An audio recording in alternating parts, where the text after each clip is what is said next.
It is Monday night in East Lansing. Welcome, SpartanMag.com. Spartan Mag Live. My name is Jim Comparoni, publisher, SpartanMag.com. Come on in, we're going to talk about Michigan State football. Michigan State Spartans coming off a 40-29 loss at Purdue, West Lafayette, Indiana last weekend. I was down there with Paul Konerdijk with SpartanMag.com covering that thing. Great game by Purdue. Very disappointing performance from Michigan State. Effort was good in a lot of ways, hard effort. Not sure it was all there mentally. Mel Tucker alluded to that in a way today at the press conference. Come on in, gather around if you're new to this nonsense. SpartanMag.com is the Michigan State site. The church of what's happening now in Michigan State sports takes place at the Underground Bunker message board. It's a message board, a forum over at SpartanMag.com. Been having that piece of media taking place on the internet since the 1990s. Been having a good time with it and appreciate all the SpartanMag.com subscribers, all the maggers out there across the country and around the world. They check in here about once a week. I keep saying it's going to be more than that, and it will evolve into that someday. Going on Monday this week, because Tuesday, tomorrow, going to be in New York City for Champions Classic basketball, Michigan State and Kansas. If you're watching this later in the week, that game's already taken place. We might talk a little bit about that today, but because the shelf life is short for basketball, Michigan State versus Kansas this week, won't dive into that too deeply tonight because we want the shelf life of this show to take on, to move forward throughout the week. As I said, I'm a publisher of SpartanMag.com, been that way since the 1990s. And over at the Underground Bunker message board, we invite SpartanMag.com subscribers to post questions that they would like to have tackled here at Spartan Mag Live. Also, go ahead and post some questions over in the chat area. We were hoping to have Ron Armstrong on tonight to talk a little bit about Michigan State's pass defense, the problems against the Boilermakers, and all things related to Michigan State football. Might not get him tonight. Have had trouble getting in contact with him. A little bit short notice. We understand that. But we miss him. We were hoping he would be here, but we've got a lot of questions that we will attempt to tackle and look into what went wrong at Purdue. Wrote about that quite extensively at SpartanMag.com. We've been talking about it over at the Underground Bunker message board since then, as Michigan State looks forward to Saturday, Spartan Stadium against the Maryland Terrapins. Michigan State looks to get back on track, looks to get to 9-1, heading into two big tests at the end of the season against Penn State and Ohio State. But this game against Maryland, it's going to be a test also. And the game against Purdue, I said, well, a lot of people said it, but immediately after that Michigan game, in the article that I wrote in the 3-2-1 after the Michigan game, I said that the Purdue game would be an enormous struggle. And I talked about Aidan O'Connell. I said he looked to me like he was an NFL quarterback. That's what I said at this time last week when I was watching him. And I have never, ever said that in the past about a quarterback who had no scholarship offers coming out of high school. He was a walk-on at Purdue. I don't think I've ever said that about a player in college. Other quarterbacks have made it from being walk-ons and so forth, but I hadn't said that. I didn't see who was the guy at Penn State a few years ago, McClure. I wasn't sure about him, but he turned out to be pretty good. But hey, O'Connell was great. We'll get into that a little bit. We'll talk about Michigan State, a little bit about what Mel Tucker said earlier today at the press conference. But right now, we'll get right into it. We'll look at the questions. Let's go right to the questions. Fishin' Dave. I think Fishin' Dave is from Toledo. He does a lot of fishing, I believe, in Lake Erie. I think he's a walleye fisherman, and a darn good one, if I'm not mistaken. At least he talks a big game, but you know how fishermen are. They tell a lot of stories. But Fishin' Dave says, assuming you want questions, he says, actually, this is a Dave from Midland. He says, can you give us what you think about the injury situation is right now, especially defensive back and offensive line? Offensive line, they're not saying anything about Horst. I don't think Horst traveled. I'm not sure about that. I looked for him. I didn't see him. Maybe that's already been out there, but they're not saying anything about Horst. And Luke Campbell did not get in there. Not sure what was going on there either. Coughlin, I watched him at halftime, and he was, trying to stretch out a little bit, but did not attempt any field goals at halftime. He dressed and he was there maybe in case of emergency, but it looked to me like he was nursing a lower body injury of some sort. Mel Tucker said after the game that he was sore and he'll be ready when he's ready, because that's all Mel Tucker is going to say about injuries. We have to get used to that. His line is he'll be ready when he's ready. He doesn't want to let the – and today he expanded on that and said he does not want to let the opposition know who they're going to be playing against, which I completely understand. I was surprised last week that Jeff Brom, the coach for Purdue, mentioned that the tight end, Payne Durham, was pretty much doubtful. And sure enough, Durham didn't play. And I asked some Purdue writers, is he just blowing smoke there, or can you take him at his word about injuries? And they said, he doesn't BS about injuries, Brom. So sure enough, Payne was not out there, and he's an excellent tight end. And Purdue went up and down the field in the passing game without their number 2 receiver, their second best receiver, a tight end. They fed the tight end quite a bit. Miller was pretty good, but he was their second tight end. The other guy's an NFL prospect, in my opinion. Didn't have to play against him. Anyway, as far as other injuries go, Jalen Naylor, hand injury. I'm not expecting him back in the next 2 or 3 weeks, maybe longer, but they're not saying officially what's going on there. As far as defensive backs, Lowry didn't play. I'm not sure if he traveled or not. I got there and I looked, but I didn't quite check it off my list. Marquis Lowry was starting to play well before he became injured in the Michigan game. They could use him. The corner situation became very thin, as you saw. Ronald Williams, back injury. They were trying to hold him out. Then there were injuries, and he went in and played the best he could with a sore back. I saw a couple times him clutching his back, so he's out there giving it his all. Xavier Henderson said after the game, hey, I told those guys that he being Xavier Henderson, appreciates those guys out there playing hurt. Ronald Williams playing hurt. Chuck Brantley, injured shoulder, came off the field, went back in, playing hurt. Kimbrough, getting tested a lot out there with Purdue putting it in the air 50 times, also played hurt. And it was basically those 3 corners. That's all they had rotating with those guys. Well, Justin White went in a little bit, played a little bit on third down, might have played 5 or 6 snaps. He was on coverage with one of the early third down conversions that Purdue connected, crossing route, man-to-man mesh concept. And against the tight end, he was covering on that one, I think it was. Or that might have been, I don't know, I can't remember which receiver it was, but he was on coverage there. Didn't play a lot, just a little bit in dime situations, so to speak. But Michigan State short-handed at corner, and it showed not only were they short-handed in terms of being thin, but also the players that they played were beaten up, and that had an impact on things a little bit. But Purdue's passing offense was outstanding, no getting around that. And I've mentioned it before, and I mentioned it in the VCast after the game that right after Purdue beat Iowa, I went and looked at the film to see what this guy Aidan O'Connell did to throw for 375 against the Hawkeyes. Hawkeyes have a great pass defense. Everybody knows that. And I was watching him, and it was impressive what he did. I mean, they just took that zone defense apart at Iowa. And before long, they had chased Iowa out of that zone defense. Before long, Iowa was playing man-to-man. Usually, Iowa only plays man-to-man on third down. They're playing man-to-man a lot, and that just made matters worse. David Bell went to work, and there was just no stopping them that day. Wisconsin, like I mentioned last week, Wisconsin defeated Purdue by dropping 8 on third down. Wisconsin's got a great defense to begin with. They weren't that worried about pass rush. They just tried to put an extra guy in the underneath, and they ended up doing a pretty good job. A couple of interceptions. They ended up getting home with a couple sacks too, but Wisconsin did it that way. I wondered if Michigan State might do that. Michigan State dropped 9 instead of 8 once. There's a drop pass on that. Konadike said he saw it happen twice, but I went through it, not necessarily looking for that, but I only saw it once. Anyway, Purdue's pass offense is legit. I'll be interested to see what they do against Ohio State. Ohio State's defense has had some problems against teams, had some problems against Purdue a few years ago. And that O'Connell guy, when he gets in a rhythm, I mean, he just, I said it all last week, he does a great job processing. He's got an NFL mind, processing and accurate when it comes out. That was the big problem for Michigan State.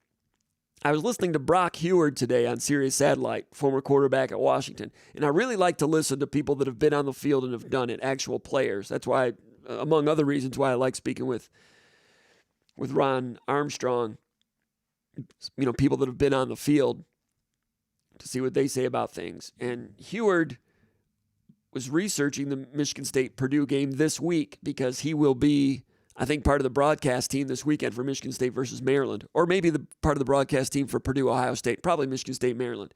So he was doing some homework on Michigan State, and in the meantime, he was watching Aidan O'Connell. And he said he was really impressed with Purdue's, just the X's and O's. His comment was, a common axiom in college football is it's not the X's and O's, it's the Jimmies and Joes. He says that might be true a lot, but the X's and O's come into play quite often. And he thought the X's and O's for Purdue were outstanding. As a quarterback, he saw that O'Connell had places to go with the ball immediately. And he was timing how quickly he got rid of the ball. And 85% of the time, that ball was coming out in 2 seconds or less. So it's hard for the pass rush to get to you when that's happening. From what I saw, when Purdue went empty with 5 receivers and Michigan State played zone, and Michigan State played predominantly zone until the fourth quarter when they had to come after him a little bit more with man-to-man because they had to make things happen. Because you play zone, it's a little bit of a bend but don't break philosophy. Mel Tucker said today that he doesn't believe in bend but don't break, and I've said that in the past. I've written that he's not a bend but don't break practitioner. But it ended up being that way early in the year, the way Michigan State played against Miami and some other teams, because they weren't really sure if they could trust their corners. Corners got better as they went along, started trusting them a little bit more, started playing more man-to-man against Michigan and got burned. I predicted they'd go back to more zone in this game, and they did. But Purdue, you just pick your poison on them right now. If he's got time to throw, zone or man, they're picking you apart. And Jeff Brom made a believer out of me the last couple of weeks watching what they're doing on offense. He got that big contract for Purdue a couple of years ago when his alma mater, Louisville, really came after him. And then last year they kind of took, was it last year or two, Rondale Moore became injured and they took a step backward. But they're back on it now. And he's got a great reputation in coaching circles as being a great offensive play designer and play caller, and that's really risen to the forefront here in the second half of the Big Ten season in 2021. That's what Brock Heward was talking about. And the color commentator for the game on Saturday, when I was going back over it, I can't remember who it was, but he made a point that he thought that Purdue was doing a good job of getting an early read on whether Michigan State was in zone or man. Scotty Hazelton at Michigan State has one of the things he likes to do is not tip off whether it's zone and man and try to keep things hidden, keep things disguised. That's the way he wants to do things. But I think it was pretty clear in this game they wanted to stay away from man-to-man. So they were getting an early read on zone quite often. Also in this game, I think Michigan State had Angelo Gross as the deep middle safety when Michigan State was in cover 3 zone, or on the odd occasion when they played man-to-man cover 1 single safety deep. Gross, more than in the past, was the single safety deep. Against Michigan, Henderson was single safety deep a little bit more. Gross was up trying to cover man-to-man in the slot area, and Michigan really burned him, targeted him, went after him. Angelo Gross, excellent player. He's got an excellent future. Got a lot of respect for him. He's just still learning in terms of how to go about covering Sandra Still and people like that in the slot when Michigan State's in man-to-man. So I got some questions I want to get to here in a minute. I appreciate Steve Schneider a lot, but I want to stay on Steve Schneider. Really appreciate the super chat. Appreciate the personal tip and the personal sponsorship tonight. Really appreciate that personal sponsorship. Really do. Appreciate all you guys being here. So, all right. Heward was talking about the X's and O's, and I mentioned in the pre-snap read about some of the triangle concepts that Purdue does. Mix that with what the color commentator was saying about Michigan State or Purdue getting an early tell on whether Michigan State was in man or zone, but you could see that Michigan State wanted to play zone. And they wanted to keep it underneath, tackle, make them throw accurately, make them catch it, hit, get down to the red zone, play red zone defense. That's what Michigan State's done a lot this year. It's not the way they want to play. It's what they've done. Eventually, they'd like to be more attack-oriented, I think, but that's the way they wanted to get back to for this game. Anyway, when Purdue went empty, it'd be 3 receivers to one side, 2 on the other. Obviously, it's empty, 3 and 2. And a lot of times, I started picking up on this. I'd like to go back and chart what the numbers were exactly. But when they saw zone, they were almost always throwing to the 3 receiver side. And those three would run a delta, like a triangle concept. Takes three receivers to create a triangle, and they'll stretch you horizontally, and they'll stretch you with a high-low. So it's an in and out and a high-low, and it takes three to do it. And they're getting to those 3 points of the triangle quickly, and the quarterback identifies where that weakness is going to be, and that ball's coming out, and it was just hard to stop them. Boom, boom, boom, boom, boom, moving the chains, moving the chains, moving the chains. They were, 11 out of 16 in third down, but they were in 16 third down situations. Michigan State was not terrible on first and second down. Bend but don't break. That part of the X's and O's was exquisite for Purdue. And the quarterback who could make those reads quickly and decisively, and that ball's coming out. And I saw him against Iowa sometimes getting to a third read and going to it. He didn't have to go to a third read very often. That's another thing that Brock Heward was talking about, that he was getting, one read and out, 1-2 reads and out. And Heward says when you're a quarterback, there's some of those games when your offensive coordinator just has things dialed in and figured out, and it's like, okay, cool, I like this plan. We can go to work with this. That's part of what Purdue was doing. And Michigan State was still on schedule to win that game, possibly playing that way, provided that they didn't give up the big plays, the breakage. I know Tucker says he's not big into bend but don't break, but they were bending. Problem is Michigan State broke about 5 times. That screwed up the whole shooting match, right? Secondly, Michigan State, it should have been a shootout. Purdue having trouble stopping them. Okay, it's going to be that way. All right, now Michigan State on offense, we have to go to work. Peyton Thorne was pretty good. Reed was pretty good. Didn't have Naylor, that hurt. But Kenneth Walker, excellent in the first half. Michigan State was keeping up with them. You saw the game, 21-14, had momentum, tied it up 21-21 on a great play call, that quarterback draw. But third quarter, Kenneth Walker, I think only 4 carries. I think 9 yards, only 4 attempts in the third quarter because Purdue had the ball the whole time. Michigan State went 2 and out twice, 3 and out twice in the third quarter. That took Kenneth Walker out of the game there in the third quarter. Got back into it a little bit in the fourth, but Michigan State did not hold up their end of what should have been a shootout. Michigan State, the margin for error on offense was like this because Purdue was like going up and down the field, and Michigan State was fortunate that Purdue kicked 4 field goals. Now, the defense had something to do with that in the red zone 3 times.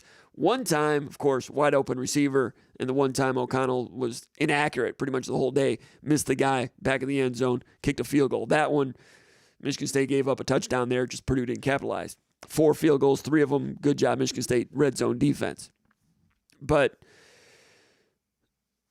Michigan State needed to hang in it with better ground attack. When Purdue is going to work on offense like that, the margin for error on offense is little. And Michigan State needed, obviously, to score more than 29 points. 3 and outs in the third quarter. The first one, I mentioned this on Underground Bunker earlier today. 2 runs for Kenneth Walker. Both times, tight ends missed blocks. Tight end blocking was improved against Michigan. It was excellent on some of those big game-breaking runs that Kenneth Walker III had against the Wolverines. Excellent tight end blocking. This game, pretty good in some respects. The 14-yard touchdown, Kenneth Walker, first half, that made it 21-14, 4th and 2. Connor Hayward, tight end, really good job getting a 2-for-1 on that, meaning one guy, Connor Hayward, blocked 2 people on that play. Hayward was good on that play, touchdown, 21-14. Third quarter, I think it was 21-21, not sure what the score was. Michigan State went 3 and out, consecutive possessions, and that's where they lost control of the game. That's where it kind of went into crisis management after that. The first 3 and out, Walker carried twice. Both times, tight ends missed blocks. One time, pistol, inside zone right. Michigan State left the defensive end on the left side unblocked. Tyler Hunt was coming like wham block, like split zone flow, coming this way, play going that way. Defensive end unblocked. Tyler Hunt runs by him and tries to seal downfield, kind of arc downfield. And then a wide receiver did the same thing. They both end up around on the same safety. Nobody blocked the backside defensive end. Sometimes you leave the backside defensive end unblocked. If it's an outside zone this way, and you just figure that the tailback's just going to outrun him and the defensive end's not going to get there in time. Or if you're reading him, zone read option. But there was no read. The quarterback was not reading the defensive end at all. It was a straight handoff. And it was an inside zone, not an outside zone. Defensive end unblocked. Tyler Hunt's had a good career, good year. Excellent athlete. Terrific. Amazing athlete. I'm 99% sure Michigan State did not want to leave that defensive end unblocked. Was our Curry supposed to stay with him? I don't know. But somebody left him unblocked. Maybe I shouldn't just assume it was a tight end. Anyway, margin for error like this. So Kenneth Walker goes this way. Offensive line blocked pretty well. Gains 3. That unblocked defensive end converges, makes the tackle. If that defensive end is blocked, it might go for 5. And you got Kenneth Walker. Who knows? Maybe shakes loose and gets more. Gets 3. Margin for error. When Tucker was talking about when they look back at this film, they're going to be sick to their stomach, that was the type of play he's talking about. He talked about death by inches today, and it was death by inches, he thought, in this game. Meaning everybody's doing their job. One person doesn't do his job. Play doesn't unfold the way it's supposed to. Death by inches. When you're playing Purdue and they're going to throw for 575, your margin for error on offense is little. Margin for error, now it's 2nd and 7. They ran him again. Walker on 2nd and 7, gained 2 yards. On that one, Connor Hayward was blocking Karlaftis, number 5, the defensive end, and just let Karlaftis, is that how you say it? Number 5? I don't know how to say his name. Great player, whatever. Number 5. Let number 5 get inside him, converge down the line, made the tackle at 2 yards. Now it's 3rd down and 5, incomplete punt. Hayward was upset with himself. He needed to seal him out of there. If Karlaftis is not able to pursue down the line, rest of the offensive line was solid to decent on that one. Maybe instead of a gain of 2, maybe it's a gain of 4. Maybe that sets up 3rd and 1. Back-to-back errors in blocking right there. Margin for error, this much. Punt it back to them. They're thrown for 575 for the day or whatever it was. Tight end blocking was a problem against Nebraska. That's a big reason why Michigan State did not run the ball well against Nebraska. That area has improved, and I thought that was one of the macro better signs from the Michigan game was the fact that they were getting some improvement there. Regressed in this one a little bit at some key junctures right there. Anyway, I could go on and on a little bit more about the pass defense, and we will get into that a little bit later. But right now, we'll go back to the mailbag. Well, first of all, let's check in. Bjorn Charlie checking in first. Steve Smith 313 says, "Go White." Hayden Vischer says, "How's it going, Comp? Good to hear from you guys." Spunky 181 says, "I've been here since 5:10. You know, I heard that was on, someone told me that I was running tests at 5:10. That's what happened there. I was running tests, and I thought that I took it down. Anyway, thanks for being here, Spunky. And Gordon Tanona, go green. Appreciate that. So Bjorn Charlie's running the point. Steve Smith's at the 2. Makes sense. Hayden Vischer's at the 3. Spunky 181's a stretch 4. Gordon Tanona's down low. Actually, that's a positionless offense right now. We're going without a center. Well, we've got Spunky 181 as a stretch 4. It's 4 around 1 with Spunky 181 flaring out once in a while. You guys got some posts here about the Purdue game. Hayden Vischer says was in West Lafayette. So good to see so many Spartans. Unfortunately, the result, but we will bounce back. Let's go back over here to the mailbag.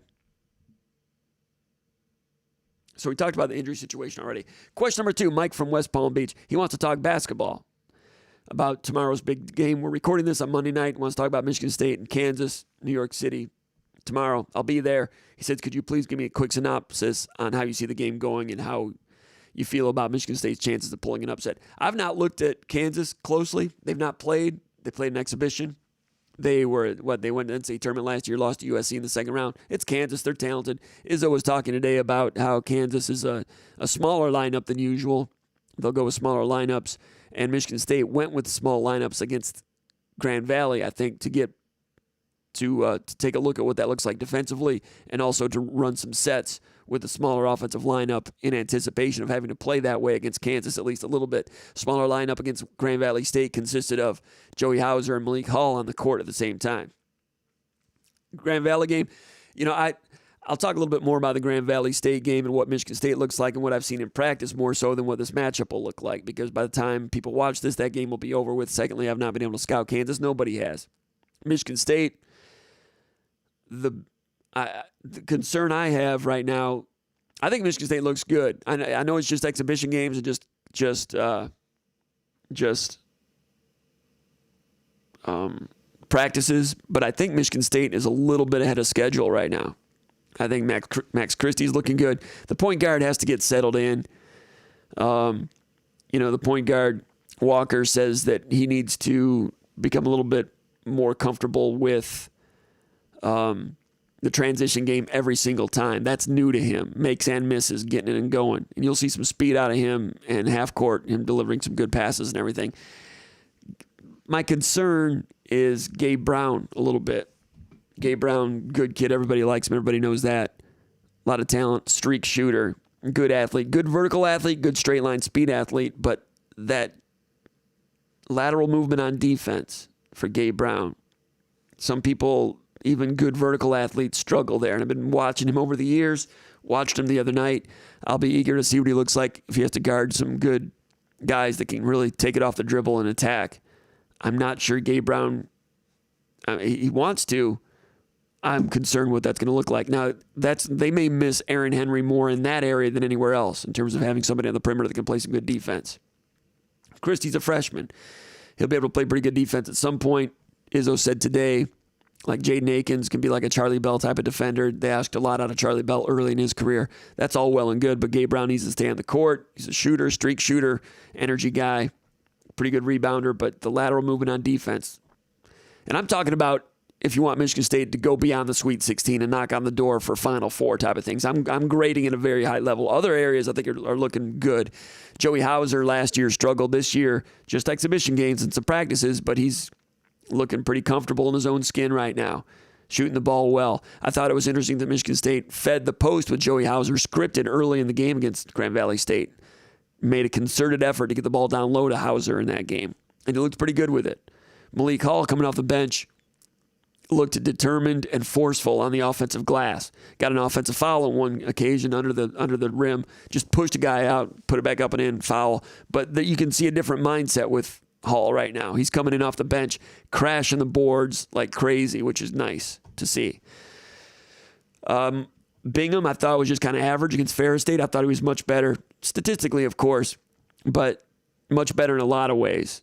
Hit a three-pointer. Okay, that's great. He can do that once in a while. Needs to shoot better than 30% from three. Last year, he was just barely over 10%. We'll have to wait and see what those percentages look like over the long run. But Bingham, ball screen defense. For a big 7-footer with those praying mantis arms, his lateral movement's pretty good. When he switches out onto a point guard, he can do that for a moment if you want to switch all five. Probably wouldn't want to do it the whole game, but when he gets out and then feathers it and then reacts back to his man, or if they want to do a 3-man switch on that, he moves laterally quite well, and he's got those long legs, so when he steps, he's covering a lot of ground. His ball screen defense, Bingham, is good to the point where I'll have to see him some more, but I think he might be like really good at that. And point guard turns the corner and takes it to the rim. He closes out and gets a blocked shot on that. Bingham's ball screen defense is a plus. Hauser is looking like a plus. Point guard is a good addition. Gabe Brown's got to move his feet, stay on the court, not make Izzo mad. Everybody loves Gabe Brown, but you got to play some defense. And even if he wants to play defense, the lateral movement thing, I'm a little creeped out by that a little bit. Got to see how that goes. Anyway, that's what I'll be looking for. We're just talking about the team, Michigan State, how it matches up with Kansas in New York City. By the time people watch this, that game will have already been played. I don't know. It's so early. I'm not sure. I've got no educated opinion on how that game might go, but I appreciate your question. All right, I'm going to send out a tweet right now to let people know that this is going on.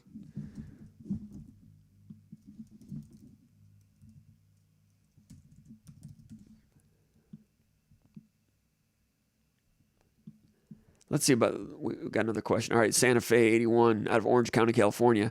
He says, how do we, Michigan State, fix the pass defense? Michigan State's ranked dead last, 130 out of 130 in FBS in pass defense. With all of our top 4 corners hurt in some form, what can we do? Any position changes expected? Position changes, that's an interesting one. D'Antonio used to do that a little bit, and Montori Foster's a guy that changed positions a little bit in the past.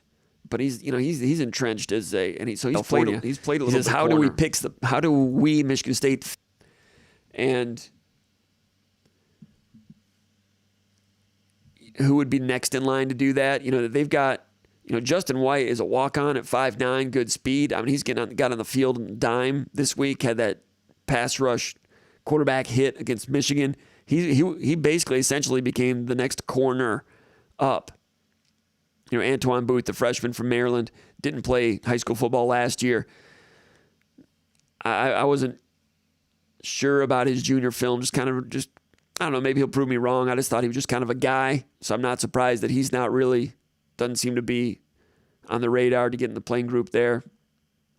So they've got problems there. Could a wide receiver move over there? Michigan State's got some bigger wide receivers, not really corner-type guys. When you talk about Fitzpatrick or Ian Stewart, those guys are not corner-type bodies. Let me put on a tweet right now.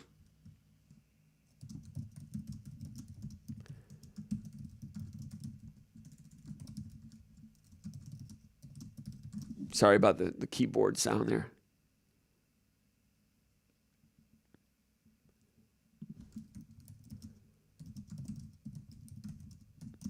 All right, appreciate you hanging on with us on that one. The new microphone here, so the keystrokes come in through the side right there, so that's why that sound takes place. I know that irritates a lot of you guys, but I apologize for that. But anyway, the big question from Spartan Fan 81 in Orange County, how do we fix the pass defense?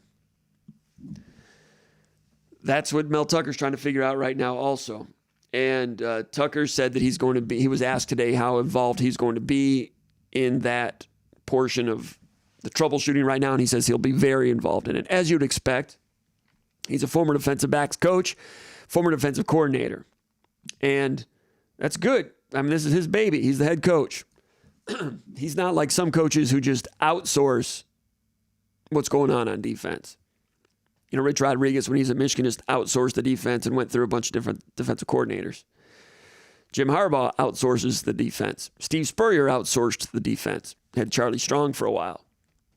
So some of these offensive-minded head coaches are really, I'm not going to say exposed, but they're, kind of praying that their defensive coordinator can come around. By the same token, a defensive coach is hoping his offensive coordinator can come around. So you're on one side or the other. So Tucker's going to be involved. Harlan Barnett, we know, has been a good coach in the past. He's defensive backs coach. Travaris Tillman's the new corners coach.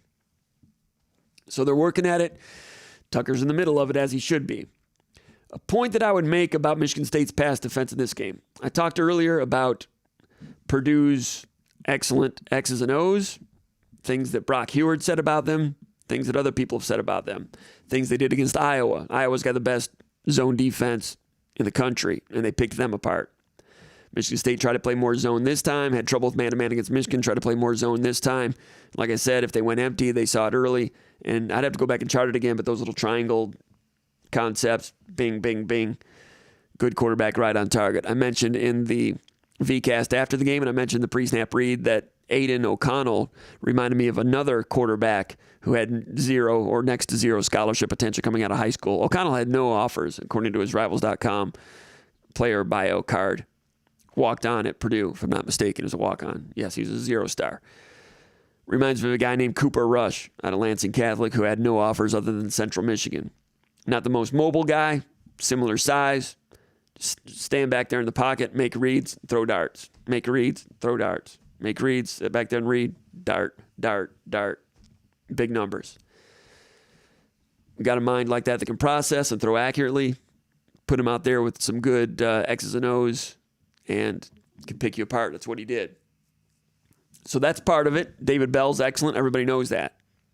But I thought Michigan State was still on target to give up 380 and still win as long as you don't give up anything in the ground game and as long as your offense steps up and as long as your red zone defense steps up. Red zone defense was good in the second half, forced 4 field goals, not as good in the first half.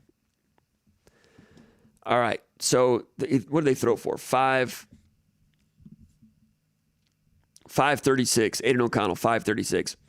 Those are ugly stats, of course. Had trouble stopping him all day. I mentioned this on the Underground Bunker message board, talking about the play, the simultaneous catch that was not reviewed. I'm not sure if the game would have went any differently. It might have been tighter. Purdue deserved to win. They were going to win anyway. When a team throws for 536 against you, you're not going to sit here like Jim Harbaugh and complain about it. I mean, Harbaugh might be right about what he's talking about, but his defense gave up 200 yards on the ground. Harbaugh, I mean, he can cry about it if he wants, but his upbringing in football is all about toughness between the tackles, and his team could not stop the run, and he's complaining. Stop the run. Stop the run. Hey, you know, some of those calls, I don't think that call should have been overturned in the Michigan game, but I think Michigan still would have lost anyway. And, you know, here's the other thing about the Michigan play. Was his shin down? Was it not down? Whatever Harbaugh talked about today. I'm not sure there were camera angles that showed it conclusively. Maybe Harbaugh has seen some other camera angles that they have during the game. Not the TV cameras, but the other cameras. Maybe that showed that the guy was down or not down. I don't know. The TV cameras looked inconclusive to me. Shouldn't have been overturned, in my opinion. But if you don't want it to be overturned, I mean, then if you're Michigan, you still don't know if the shin was down. The shin might have been down. We just didn't have a good view of it. But we're going to assume that it wasn't down and claim Michigan got screwed, because that's what we do, going back to 1973 with a tie game, when Michigan was screwed by a tie game. It's the only fan base I've ever seen in the history of sports that thinks they were screwed by a tie, thinks they were entitled to something from a tie. Okay, Michigan, maybe they did deserve to go to the Rose Bowl in 1973, but tell me why Ohio State did not deserve it.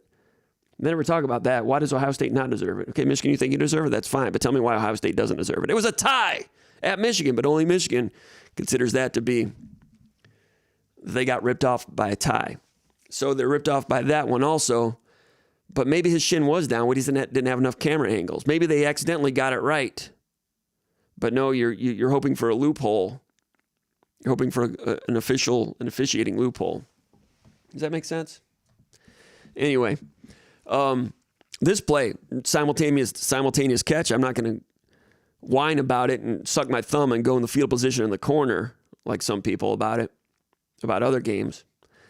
But it looked like a simultaneous catch, was not reviewed. I suspect if they had reviewed it, I think they would have that would have gone to the offense. Michigan State would have had first and goal at the 1 yard line. Maybe they scored a touchdown. Maybe they fumbled it. I don't know. Unknown is undefeated. Score touchdown there. You're cutting it to, they were down by 13 at that point. You'd cut it to 6 points, 6-point lead with 9 minutes to go. So as much as Purdue had thrown all over the place up and down the field, Michigan State would have been down 6, 9 minutes to go. Now Michigan State can go back to playing zone defense. Maybe Purdue will go dink and duck up the field and do some things and get it done anyway. But instead, interception. Also, that was 4th and 4, in my opinion. And I wrote this on 3rd and 4. Maybe you hand it to Walker there to set up. Maybe Walker picks up the first down. Maybe he fumbles again. Unknown is undefeated. But 3rd and 4 there, going away from Walker on 2 carries there is similar to what Michigan did the week earlier when they went away from the run game on 3rd and short in the red zone and threw 2 incompletions. But anyway, threw an interception to the 1 yard line. From that point forward, Michigan State was down 13 at that point, 9 minutes to go. From that point forward, in the last 9 minutes, Purdue threw for 149 yards from that point forward. So at that point, they had 387, which is a ton, but when you're throwing pretty much, well, they were trying to run the ball. Michigan State was continuing to run pretty well. But 387 with some big plays in there, if you're throwing it 50 times like Purdue is, you can almost stomach Purdue throwing for 380 or 390 because that's probably, check my math on that, but that's probably around 6.5 yards a carry. 6.5 yards a carry, 6.5 yards per pass attempt. If you're at 6.5 yards per pass attempt, that'll put you at like 4th or 5th in the Big Ten. That's not bad pass defense if you have to throw it that many times. Problem is the big chunks, okay, and some of the red zone. 4 plays got away from Michigan State. Purdue got 208 yards on 4 plays. There was the 53-yarder when Kimbrough got beat on, I don't know if that's the one when he fell or not. No, that's not when, the 53-yarder was late in the game in the 4th quarter when Kimbrough just was too square on it and a little double route and Michigan State was in kind of trying to play press man, which is something they normally wouldn't do. That's my other point. After that play went away from them, went against Michigan State, down by 13, 9 minutes to go. Now Michigan State can't play as much slow zone. If you play zone, then you're allowing them to drive maybe between the 20-yard lines, and you're hoping there'll be a drop pass or a holding penalty or a sack or an overthrow or something that will knock them off schedule and you'll get the ball back. That's the idea of bend but don't break. And like I said, that's not Michigan State's spoken philosophy on these things, but that's what Michigan State can play if they're down 6 with 9 minutes to go. You can be a little bit more to your base game plan defense. But when you're down 13 with 9 minutes to go, now you got to make things happen more. You got to get them off the field. You got to chase them a little bit more, play more press man-to-man, blitz. And that's what opened Michigan State up to some of these chunks, which helped Purdue, which didn't need much help, but it helped Purdue to throw for 150 yards in the last 9 minutes. I know 536 was ugly, but they were 387 with 9 minutes to go, which is also ugly, but it's manageable if you score a touchdown there and cut it to 6. Anyway, Michigan State had to change what they were doing. Kimbrough had a rough day anyway, playing hurt. And then on this one against David Bell, the best route runner, the best possession route runner in the Big Ten. And he can go deep too, we saw that. But he's got the quickness and the strength, quick off the line of scrimmage and strong with his hands and all the things with his release moves. Tightness at the top of his routes, the whole package, right? So now Kimbrough's been playing pass defense the whole day, playing hurt. 50 pass attempts, and on that one, he got squared up a little bit, no offhand jam. He's playing press, and it's a little double move down the sideline, 53 yards. On that one, Kimbrough got beat. Other ones, Kimbrough had plenty of snaps when he was halfway decent. Kimbrough's played good football in the past. Playing hurt in this game, didn't play poorly. You're asking, what can Michigan State do to improve their pass defense? Get Kimbrough healthy. He can do it. You're not asking players to do things that they're not capable of. These guys are capable of it. And they'll get better as they go. Kimbrough's in his first year as a starter, still a young player. Ronald Williams is a veteran player, but he's still in his first year as a starter. You know his background at Alabama and so forth. He was playing hurt also.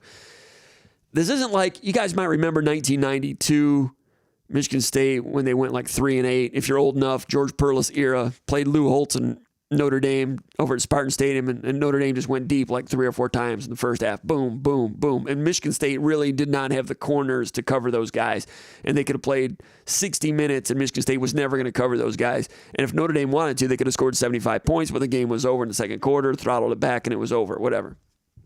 That wasn't the case here. I don't think it was a case where Michigan State's corners were just going to get beat deep over and over, and there's nothing they could do about it. I thought Purdue's X's and O's were excellent. Did a good job against the zone. But in terms of the deep passes that really rolled up the figures, 4 big plays. That one, 53 yards to Kimbrough. Kimbrough can do it. Bell is good. He's playing press. I'm not sure if I want Kimbrough on press against Bell all the time. Got to mix it in there a little bit. Got flat-footed. And that was not the way Kimbrough was taught to do it, not the way Kimbrough wants to play it. That's 53 yards, and that was a damaging play as Purdue maintained possession, went ahead and generated field goals late in the game, putting the game away. That one, 53 yards. And then Michigan State, when they came down and scored, 2-point conversion, cut it to 8. And then very next play, Purdue's got the ball up 8, 5 minutes to go. Michigan State, what do? Press, blitz. Got to make something happen, right? Press, blitz. What'd Purdue do? Screen pass. Perfect call. Shell game. Rock, paper, scissors. Michigan State called paper. They called scissors. Perfect play call. 63 yards. Like Tucker said, screen game killed them on a couple occasions. That gets down there, kick a field goal, run out the clock, win the game. 63 yards, very damaging. Also damaging to the stat sheet. 50 yards came in the third quarter. Key play. I think they were up by 6 or 7. I think 6. And that's when Brantley let David Bell get behind him and no one covered him. I wrote about this also. It looked to me like Michigan State was in cover 3, trying to change it up. It was like press cover 3. So it's like cover 3 match. So you look like you're playing press, but then at the snap you bailing it with 3 deep, safety in 2 corners, 3 deep, and you're running back as a corner. And what's the weakness on that? Usually it's the curl along the sideline or the seam deep. Anyway, Brantley on that one, instead of playing cover 3, played halves, played cover 2 halves, cloud, like he did in the Michigan game with the interception when he kind of let the He played off of the flat receiver and went deep, got the one-handed interception. He's got flat coverage in that, and he let Bell go behind him as if he still had flat coverage. Corner, squat, cloud, cover two halves, but there was no safety over the top. And he wasn't playing the same coverage as the other two guys. So they signal in defenses before the play, like every other defense in America. Got a freshman over there. Must have got a signal wrong. I'm assuming he got it wrong. I doubt everybody else was wrong. Anyway, freshman. Not a guy getting beat physically. It's a miscommunication. It's a focus thing. Death by inches. Gets behind him. Didn't beat anybody. Just Michigan State made a mistake. And O'Connell's good enough that he sees it right away, throws accurately, guy catches it, and it's 50 yards down the sideline. Other one was 42 yards early in the game when Kimbrough gets Bell deep, and Kimbrough fell. Bell catches it down to the 10-yard line. They score a couple plays later, touchdown. On that one, Kimbrough had him stacked.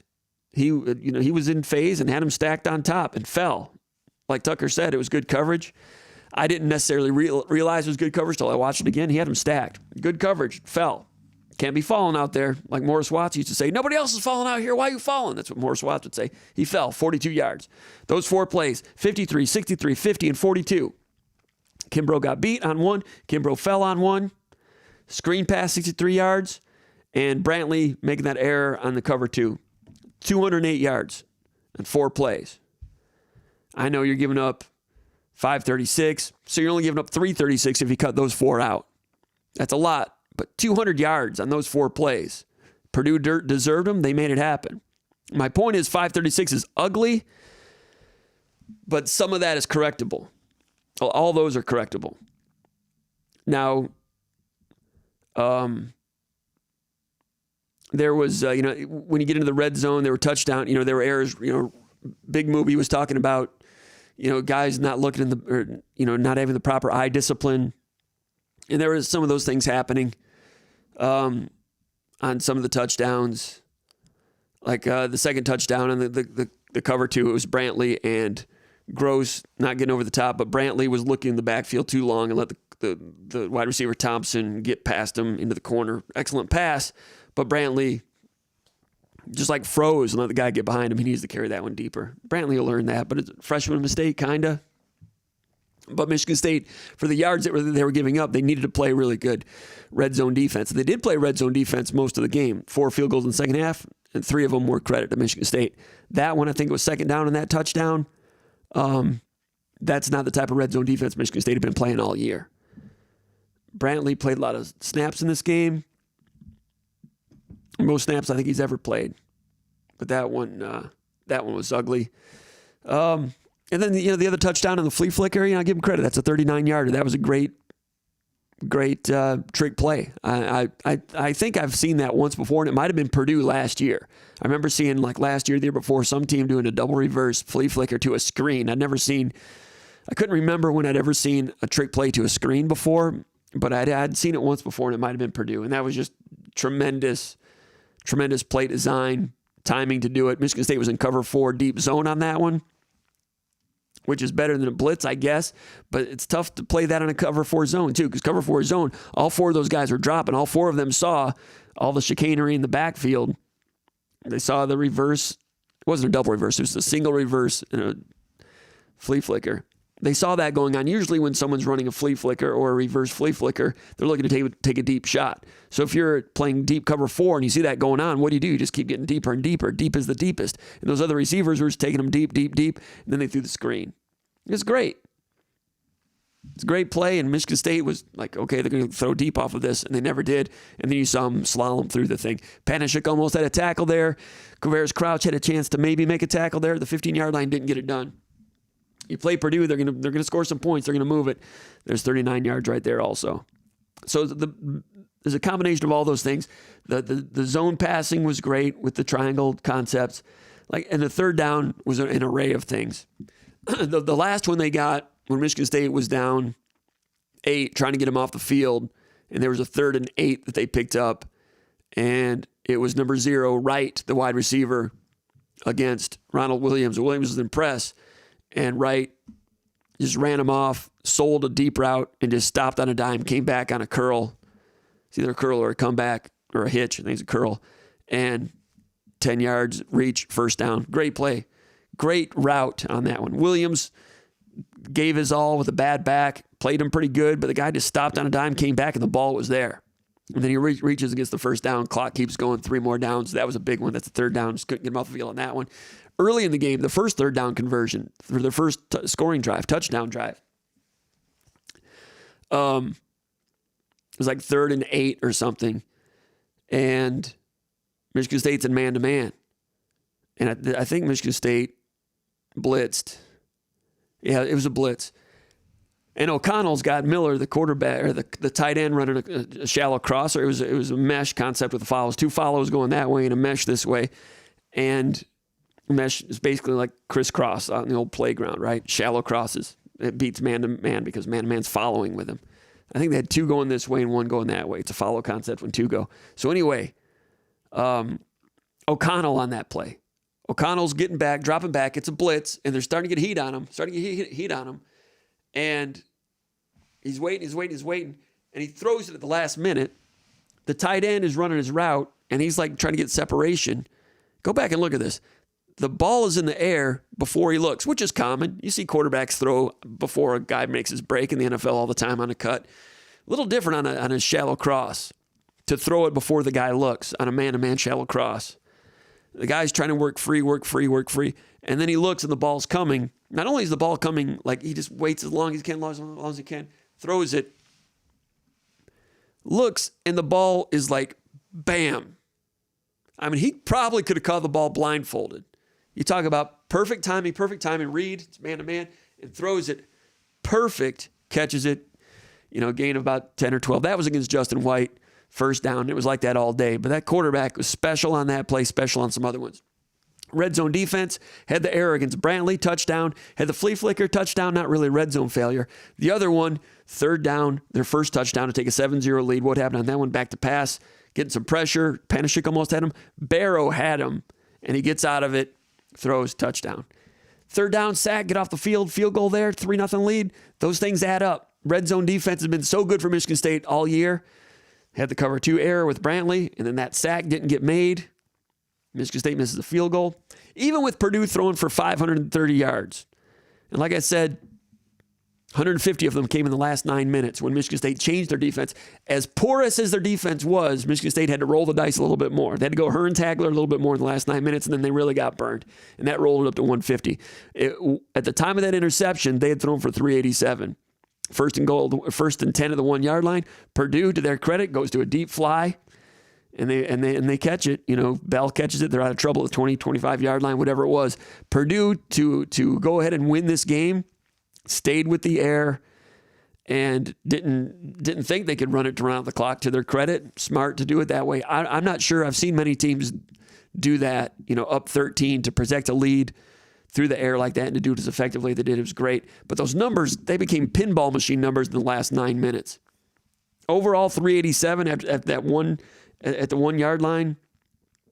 As many yards as they'd given up, it was passable if Michigan State, if the red zone defense had been as good as it was earlier in the year, and there was the opportunity to be there, get a sack, play cover 2, and your red zone defense might be real similar to what it's been all year. And if Michigan State had run the ball like they did against Michigan with the tight end blocking with those 2, 3 and outs, do those things, and as bad as these things were in this game, Michigan State still might have gotten in position to steal another victory. Purdue was just too good, and Michigan State was too mistake prone. I'm sorry if I went too long on all of this. 2 weeks ago I started talking about Michigan State's, I think it was 3 weeks ago, I was talking about Michigan State's run game problems against Nebraska. Some of you guys said, man, Comparoni, you can't be doing that. You can't just be talking like that. That's nonsense. You can't be doing that. And I get it. I understand it's not everybody's cup of tea. And if this were terrestrial radio, we'd have been off the air a long time ago because nobody would listen to this crap driving down the road. But you guys are not just anybody. You guys are Michigan State fans. You guys are crazy fans. You want to get to the bottom of it. You want to open up the hood, look at the engine, and find out what the hell's going wrong. That's what we try to do at SpartanMag.com. Pass defense. The question was, what does Michigan State have to do to get better at pass defense? Need to get healthy at corner and get healthy at corner and have more than 3 of them. The linebacker coverage, been hearing a little bit more about that. The color commentator mentioned that during the game also. There's times when linebackers are not getting enough width. And early in the second half, you saw Michigan State's linebackers getting more width when they were in zone on some of those. But I thought Henderson was okay, playing a little different of a role, a little bit more coverage oriented with Gross in the deep middle. That might be the way to go with that in the future.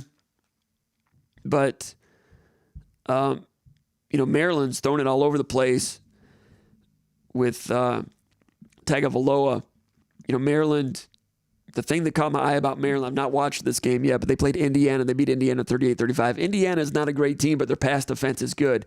Tagovailoa went out there against the Hoosiers. It was 26 out of 40 for 419. He threw for 419 yards against Indiana. 2 touchdowns, 0 interceptions. Last week against Penn State, Tagovailoa 41 out of 57 for 371. 57 pass attempts. Dan Enos, offensive coordinator. Loxley, the head coach. All those guys used to work at Alabama. I think Tucker was there with them. Tagovailoa is going to be looking at that film.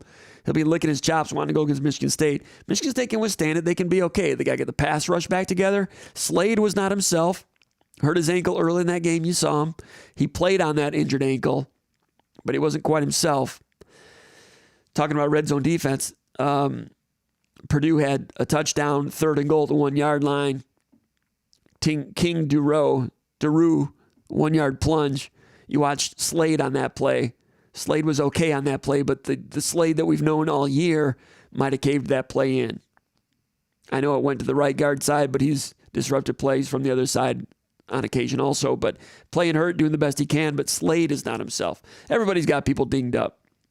But, you got to get the pass rush going. Barrow is part of that. He's going to have to sit out the first half. Slade has been a part of the pass rush this year, not sure about his ankle. Those 2 defensive tackles have been very important in pressing the pocket and pass rush this year, and they're not quite available right now. We'll see what Slade looks like. He'll give it his all, but Barrow won't be there. Second half, he'll be there. We'll see what he looks like. Jalen Hunt played more snaps in this game than he had in previous weeks and was just kind of okay. Looked like he had some bad weight on him. Mallory played about 5 or 10 snaps, 5 or 6. Hunt played about 10 or 12. I don't remember Hunt being that rotund. And he was just okay. Anyway, pass rush has got to come back alive. And can Ronald Williams, that's the back thing, can he shake that? Is that a week-to-week thing? Does, Brantley, the shoulder thing, does that persist? Lowry, is he able to come back? I mean, he'd missed some time earlier, then he left that. I think it was the Michigan game, left that one, didn't come back in. So getting other players, wide receivers, getting some walk-ons, I'm not sure. In the past, Michigan State's always had some decent walk-on corners. Guys that I'm not sure you'd want to trust a season with those guys, but people that we never really saw play, like, was it Corey Pryor out of Jackson? He would look good in the spring, never really got a role during the season. But in terms of walk-on corners, we saw some of those guys last spring and it wasn't so great, right?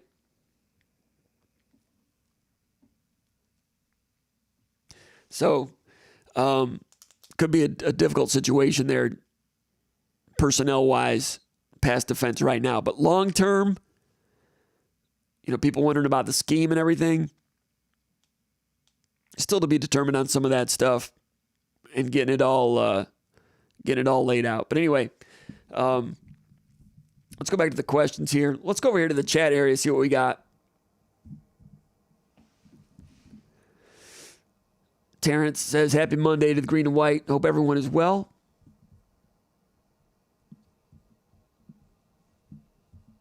What else we got?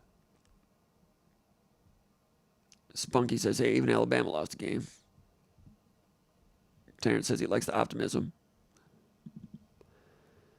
Brad Swinehart, was that the game at Purdue's home field? Home field advantage is ridiculous. I'm all but convinced they were pumping more noise into the stadium, especially on 3rd downs. Interesting. I was in the press box, didn't notice that. I heard some people talking about that it was loud. They only had 58,000 there, but pumping in extra noise.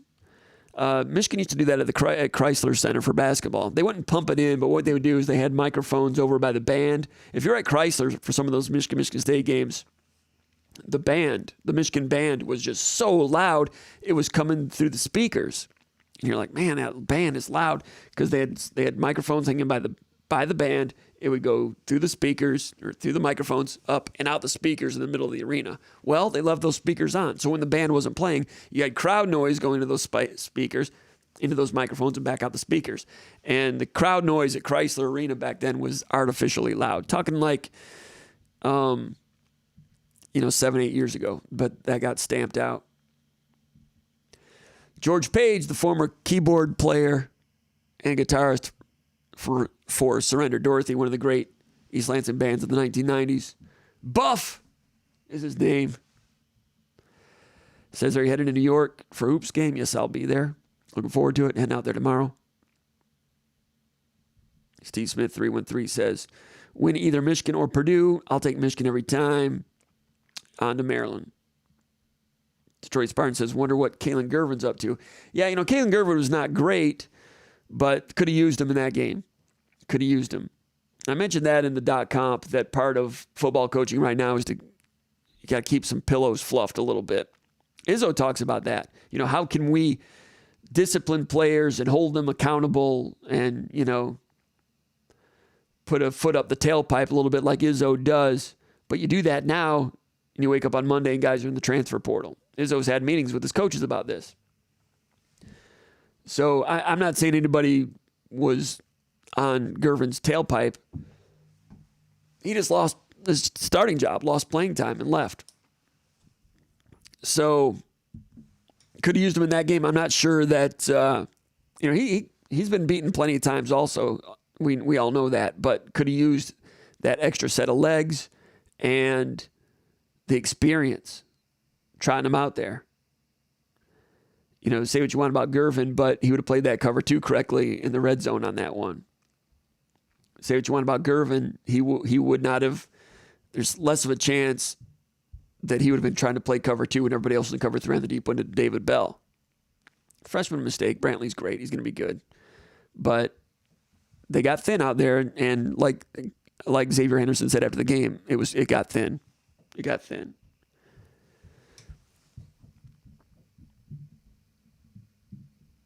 Ed Albanese says, do you think Purdue will have a chance against Ohio State? I've only watched Ohio State casually. I've noticed they've had some trouble a little bit with Nebraska. Was Indiana also just a little bit of trouble? And Purdue's had success against them in the past. I don't think Ohio State's defense is great. I could see Purdue throwing for 350 against them. What that translates to on the scoreboard, I don't know. I was surprised. Michigan State did a good job with pass offense. Peyton Thorne made some good plays, did a good job. But Purdue's pass defense was better than I thought. There were times Peyton Thorne had a couple of coverage sacks, nobody open. Purdue had not played a decent passing attack yet. I thought Michigan State was a team that couldn't really keep up with balance. I thought the run game would come alive late in the game, and maybe it would have if the score hadn't gotten out of hand to the point where it kind of took the run game away a little bit. Steve Smith 313 says, how can they make meaningful changes? The players are what they are at this point. Well, they kind of are what they are, but right now they are a portion of what they are, and that's the way football is all over the country. But Ronald Williams is a percentage of what he was. He was on the incline, a guy that was still getting to know the college game, being a starter and everything. Now he got the sore back. So I don't agree that they are what they are. What you have with Ronald Williams is a percentage of what he will be in the future and has been in the past. So some of those guys are dinged up at one position group, and it hurts them right now. It's a position where Michigan State doesn't have much depth. That's where your bottom 40 comes into play, like Nick Saban used to say. Detroit Spartan says those old, boring, dominant defensive wins sound really good about right now, in my opinion. Rob South says, what's up, fellas? Detroit Spartan says that style always won us a lot of games in November. That's true. Michigan State would get strong in November back then. And in the D'Antonio era, I mean, Saban back in, Saban lost to Tiller and Breeze.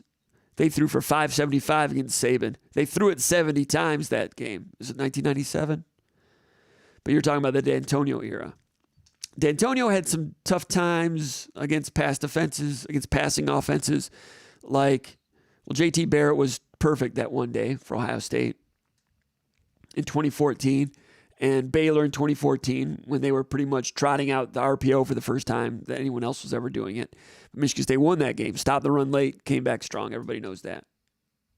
There weren't many cases like that, though. There were games when they'd play Western Michigan, give up 380, and everybody would have a heart attack. But State would win those games. Gave up yards to Indiana a few times, too.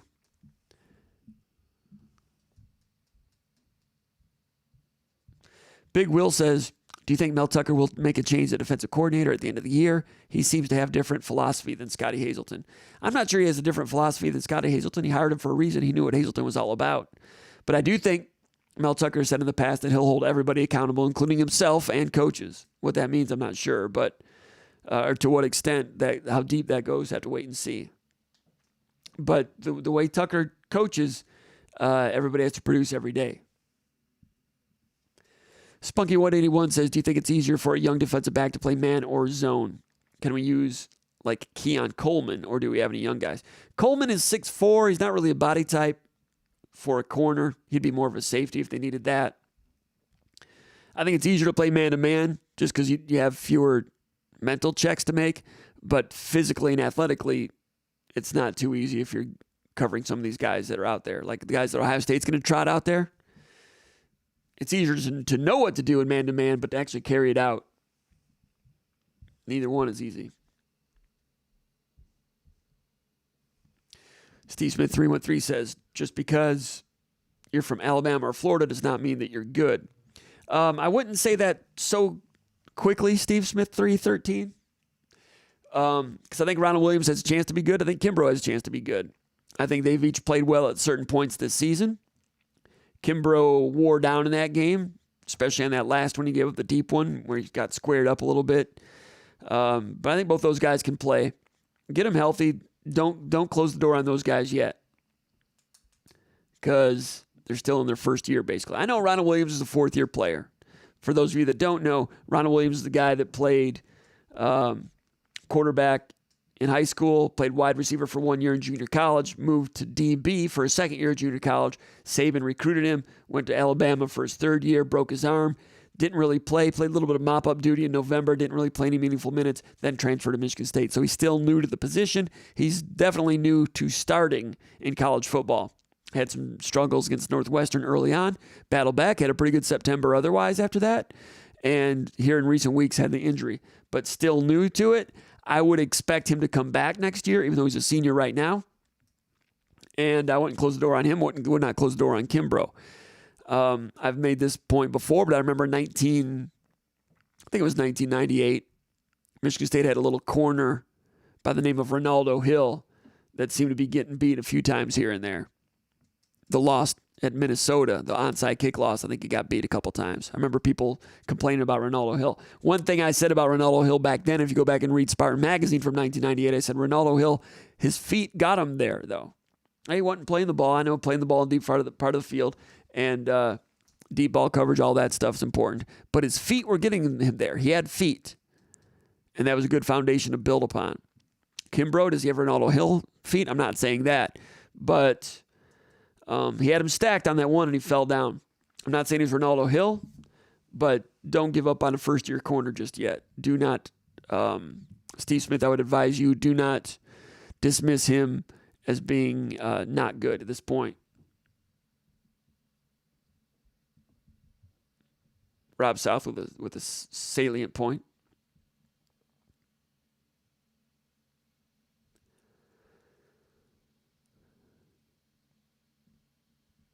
Okay, Steve Schneider says, in your opinion, was the late Purdue interception on fourth down a dual catch with Reed, or should it have been ruled a catch and a first down? I thought it was a simultaneous catch. I mean, the Purdue guy wrestled it away. I understand why the official made that call as it presented itself. I'm surprised they didn't look at it. And honestly, I don't know what the rules are on getting something challenged in college football these days. Do you call timeout and make them? You can't really just burn timeouts. You're in comeback mode a little bit. You don't have a red flag to throw. Challenges. I think there's challenges. I should know that. I don't really, the rules that I don't know are like the latest rules, like rules that are like been into put into effect like in the last 3 or 4 years. I have trouble keeping track of those. I thought if they looked at it again, I'm thinking they might have seen simultaneous catch as it hit the ground. Usually the offense gets the benefit of the doubt on that, and then it's dead ball. Then he rolls with the ball after that. I think if they would have looked at it, I think it would have been simultaneous catch, 1st and goal, the 1 yard line. Michigan State scores touchdown, down by 6, 8 minutes to go. That's what I think. I'm not going to stomp my foot and whine about it. As far as officiating goes, you'll hear me complain about officiating sometimes in basketball when I think the officials are intruding on the game. Like when Michigan State lost to Duke in the Final Four in 2017, whatever that year was. Duke may very well have won the game anyway, but they just intruded on it. And there was a whistle in that game every 52 seconds. And Michigan State needed an up-and-down game because they thought they could run Okafor and make him run and score in transition. They never had transition opportunities because it was whistle, whistle, whistle, whistle, whistle, whistle, whistle, whistle. That's when I'll complain about the officiating. Not necessarily bad calls, but when an official is intruding on the game in basketball, sometimes I don't really like that. And I'll express disappointment to that. That game, I don't think actual basketball ever ensued in that game.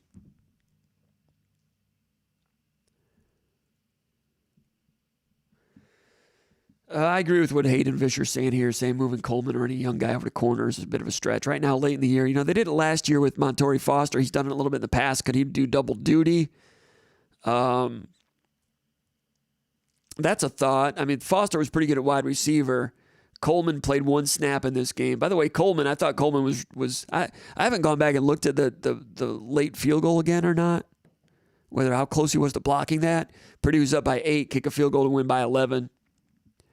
And Keon Coleman came off the edge from the press box, naked eye, watching it once. I was like, man, he covered some ground on that. I'd have to watch again to see how close he actually was. But 8 points, if State would have blocked that, Michigan State was having kind of a charmed life season at that point. It would have been appropriate if that would have been blocked and returned a little bit, maybe all the way. I don't know. But just when it looked like it was over and you needed something, almost got it there. And the commentators made a good point on the one where Purdue was throwing and Charles Brantley had the guy covered and didn't look back in time. He might have gotten intercepted if he'd have looked back earlier. I'm not saying he was wrong the way he did it. That just illustrates that Purdue, being aggressive, doing what they did to try to melt the clock and cement the victory, was doing it through the air, which can get tricky. And that one was risky. And there was the one that I think Panashik or Slade got a hand on that was deflected, fell to the turf. But that was dangerous there for a minute. For any team that's trying to run out the clock through the air, which they felt was their best way of doing it, and it was the best way to do it, especially the trouble Michigan State was having defending the pass and the success Michigan State was having stopping the run. That was the way to do it, but it was got a little risky there for a minute. Let's go back over here to the mailbag. I don't know who this is from, but he says, hey, Jim, my question is similar to the above, but more specific. Why does Michigan State-led opposing wide receivers get a free release off the line of scrimmage? Even in man-to-man coverage, guys are getting to their spots too easily. No-fly zone guys always had hands on receivers early in routes. Maybe it's just a talent gap. That's the question. If they had Trey Waynes and Darqueze Dennard, they'd be more comfortable playing more press man-to-man, offhand jam, all that stuff. So part of it, they're not asking Kimbrough to cover David Bell, press man-to-man a whole game. So they want to stay out of that. So it's free release. That's the way you play zone a lot of times. Whether it's cover 2, cover 4, cover 3, bail. Sometimes you'll show press. So, the old D'Antonio Narduzzi was press quarters. So they were pressing, but they were playing zone. Rather than being off cover 4, they were press cover 4. So you're right. They'd be more handsy back then. Now it's more free release. It's because it's a little bit of a talent gap. They did more press against Michigan and didn't work out as well. So that could come at some point, but not yet. Tony in Detroit says, what are the chances that a third wide receiver spot gets more wide open as the season goes on? Or is it pretty safe that Foster has that locked up? He says, Tony in Detroit, he says, what are the chances the third wide receiver spot gets more wide open? I think what he means is like other players get a chance to become that third wide receiver. I think Foster's doing okay with it. I thought he looked pretty good a couple times in that game. Keon Coleman's got a lot of ability. Christian Fitzpatrick played a couple of snaps, but I think Foster, I wouldn't say he's got it locked up. but he's looking pretty decent right now. I understand what you're saying. They need a little bit more from that with Naylor being out.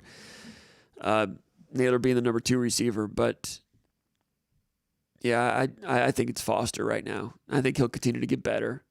But I understand your concern. Macklin JB from Rochester says, based on what you've seen so far, what 3 positions do you think are most important to target in the transfer portal for immediate help next year? I think offensive tackle, maybe 2 offensive linemen. They're going to be losing a lot of veteran offensive linemen.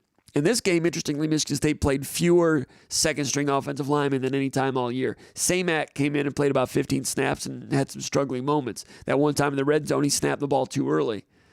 It almost became a disastrous play. But Luke Campbell didn't play. Well, Blake Buter started, so that's the second stringer that played the whole game. So really, Campbell was the one that didn't play. And Carrick, I don't think Carrick's available. So, let's see. For health reasons. Question number 7, George from Jackson says, Jim, what are your thoughts on Harbaugh's comments about the Big Ten admitting that officials made mistakes in the Michigan State game? Par for the course.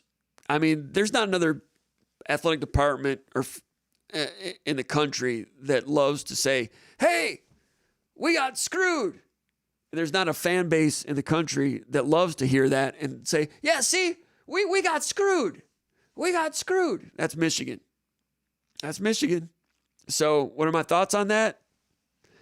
That's Michigan being Michigan. It's pretty funny. Maybe he can, I don't know, maybe he should write a letter to his congressman or something next. I don't know. B. Flo from Brooklyn, New York says, when he was hired, Mel Tucker emphasized the need for his defense to be multiple in terms of formation. Am I missing it, or are we in a 4-2-5 the mass majority of downs? Yeah, Michigan State's a base 4-2-5. 2 being 2 linebackers. They're never in 3 linebackers. Maybe inside the 5-yard line, and against a run-oriented team, they go 3, but they're a 4-2-5 team. He says, if yes, is it because he just doesn't have the personnel at the moment? I thought the 4-2-5 was designed to prevent these insane passing games from opponents. No, you're right. 4-2-5 was designed to match up more favorably against these type of Purdue offenses, and it certainly didn't show itself in that game. That looked like more of one of those Big 12 games, right, where teams just go up and down, and Michigan State didn't answer enough. But yeah, theoretically, it's supposed to match up better, and your 5 defensive backs, you want your 5 defensive backs to all be able to hit and play the run and be able to play man-to-man when you ask them to do that. Last week, 2 weeks ago, Angelo Groves trying to play man-to-man against Michigan didn't go very well. This game, Michigan State playing different types of zone defenses. A couple times when they didn't play him very well. Brantley, a couple times, let a guy get behind him, wasn't on the same page with his teammates. That cover 2 in the red zone, didn't carry the guy deep enough, left the cover 2 hole 2 open. So the theme or the schemes of the 4-2-5 might look good on the chalkboard and it might look good going in, but you still need guys to carry it out. And there's a lot of freshmen doing a lot of good things in college football all over the country, especially the quarterback position. But it's not like it used to be when Woody Hayes used to say you'll lose 1 game for every freshman that you play. It's not like that anymore. Bill Miller used to say if you're playing a lot of freshmen, you're whistling through the graveyard a little bit, maybe to an extent. It's also true that freshmen have a chance to play earlier the farther they are from the ball, which means corners and wide receivers get closer to the ball. It's more veteran in there. But Michigan State played a corner there, freshman, and he had a game-saving, heroic play against Michigan. A couple of tough plays in this game, and one was touchdown, one was 50 yards. Kimbrough, a little dinged up, 60-yarder, and he fell another one, 50 yards, 110 yards right there. So, death by inches. Some of those are 60 yards. Screen pass, talked about that earlier. Not the touchdown, but the one when Michigan State blitzed right after they cut the lead to 8.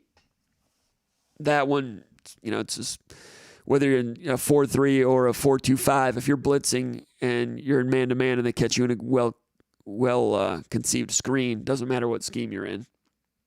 You make a good point, and in time, Michigan State's supposed to be less susceptible to these type of days than they've been in the past, but can the run defense be as good as it was in the past? Probably not. Is there a happy median in there somewhere? Probably so. How do you fix it? With a bunch of recruits and NFL draft picks that are veterans that have been on the field 2 or 3 years, like they got down in Georgia. Tucker recruited some of those guys.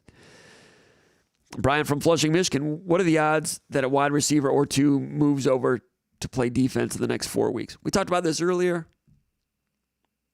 I'm sure they're looking at it. Could somebody do it? Off the top of my head, I'm not sure. We saw some of the backup defensive back walk-ons in the green-white game, and it wasn't pretty. So they got those guys around, but I don't think there's any saviors there.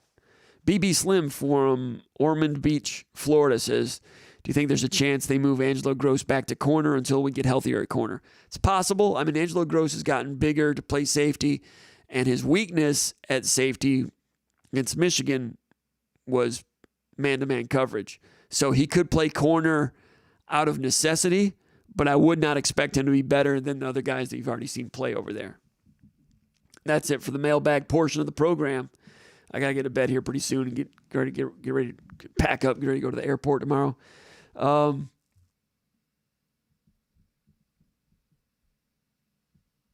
Detroit Spartan with some comments about DBs. He says Brantley will be fine. I agree with that. Steve Smith says it's learning how to tightrope while you're 12 stories up. Also, one of those third down conversions, I think they're... I think Michigan State had just cut it to... I don't know what it was, but you remember the one when they threw to the tight end and they reviewed it and he did that tightrope catch along the sideline. Just a crazy, ridiculous, wonderful play. Now, I can't remember who had him, but whoever had him in coverage had him initially. I think it was Ronald Williams. And then when the camera comes back to him, Ronald Williams is like 5 feet off. I'm not sure where that separation came at the end of that. I don't know if it's a scramble rules back to the ball or what, but guy made a crazy tightrope, great catch, and that was one of their many third down conversions. I talked about earlier that crossing route when O'Connell was blitzed and threw it the last minute. It was perfect. Threw it before the guy was looking, which is rare on a crossing route. Talk about making plays. There's a couple of third down plays right there. One led to a touchdown. One led to at least a field goal. Making plays. Those were big-time plays. Also, I've mentioned this before, I've not covered many teams that were unbeaten in October or November, but on the rare occasion when it's happened, you get a sense for how difficult it is to stay undefeated. Because in order to be undefeated, you got to have some emotional victories, like the one against Michigan. Then you got to come back right back up the next week. And Tucker and the staff was on these guys to stay prepared, be up for it.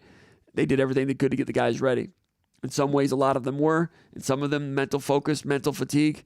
Hard to say. But the opponent, who was the guy for Purdue? One of their guys from Detroit King, his defensive back.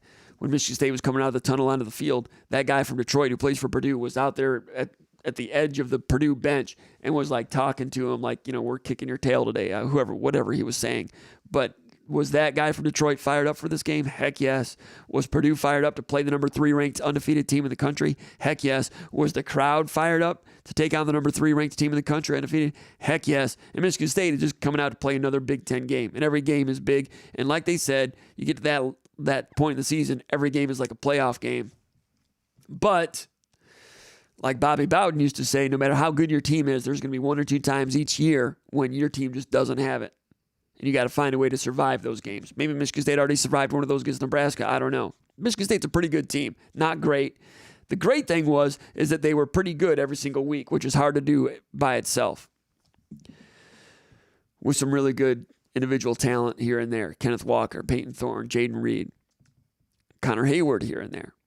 But to answer that bell every single week, and then you got the big one against Michigan, and you're beaten up a little bit, and you're trying to rev back up against a team that's at home and super revved for you because of your record. I saw it happen at Nebraska back in 2015 when Michigan State came in there undefeated. And you didn't play just Nebraska that day. You played the program.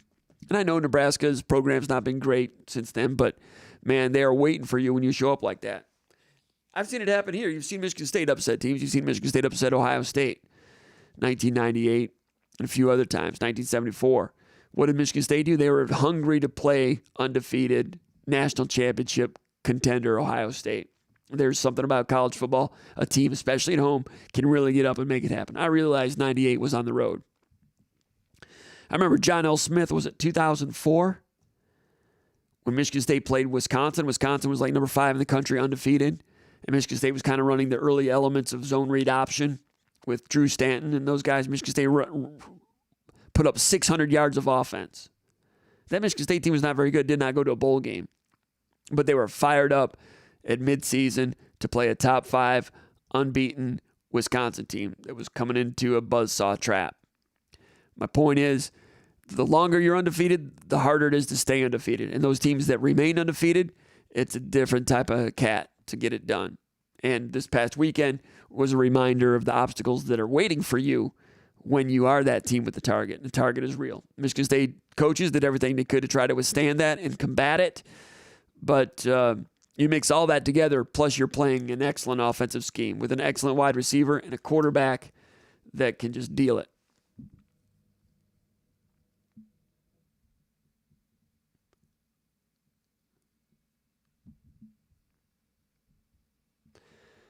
All right, what do we have here? Looking for some other ones. Carl Walenda. What are you talking about, Gordon? Talking about the Walendas. Jacob C. checking in late.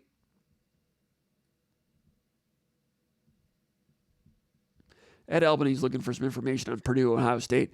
Purdue needs time to throw. They need Ohio State to be a little bit foggy in the head. Where's that game being played? It's at the Horseshoe. That'll make it more difficult. I've not watched Ohio State. I watched that Oregon game real closely, and they've fired their coach after that, the coordinator, who I said here last year. I said in the pre-snap read last year that defensive coordinator was over his head, and not sure why Ryan Day hired him. This might be a little bit gruff for me to say that, but it's Ohio State. They've got every advantage and every material advantage and resource known to college football man. And he was an older coach who had never been coordinator before. That didn't make much sense, and you saw what happened. Anyway, they've been playing more zone since then, since Coombs was fired. But you're changing coordinator at midstream. You play a lot of zone against this outfit from Purdue. Like I said, I could see Purdue throwing for 375 in that game. I just don't know if they can stop them. I mean, you play Iowa. Iowa stops themselves half the time. They made a quarterback change last week, by the way. Took Petrus out. It's strange the way the Big Ten continues to have ups and downs. Iowa was so good in September, and now they're bland. I mean, Wisconsin could not complete a forward pass against Notre Dame and Michigan with their quarterback. I forget his name. And Mertz. Now they've gotten the run game a little bit better, offensive line's a little better, and that defense is great. And all of a sudden, Wisconsin's good again. Penn State was excellent in the first half against Iowa, winning that game, undefeated. Quarterback gets hurt, lose that game, lose another one. They went off the deep end. They could come back. Michigan's pretty good. I thought Michigan was better against Michigan State than they'd been in any game all season, because any game all season they didn't have McNamara making reads like that over the middle. They didn't have Andrell Anthony. I thought they got better that game. They had trouble stopping the run. We saw that. So in that regard, they were not as good. But Michigan could beat Ohio State this year. Ohio State was low. They did not play well against Minnesota. Got beat by Oregon. Then they really ramped up. Now they're kind of sputtering again. I wouldn't be surprised if they go back down. Michigan State had some good moments. Even when they were undefeated, they weren't really dominating anybody. Maybe it's Michigan State's turn to take a little dip right now. But everybody in the Big Ten has had their high moments and down. Minnesota 3-4 weeks ago was way up there. Now, bam, they're down. Everybody except Nebraska. Nebraska just consistently good enough to lose. I think Nebraska's smart to stick with Frost, though, right now. Dusty Dvorak was his name. That's right. He was the color commentator. Dusty Dvorak is a volleyball player, 84 Olympics.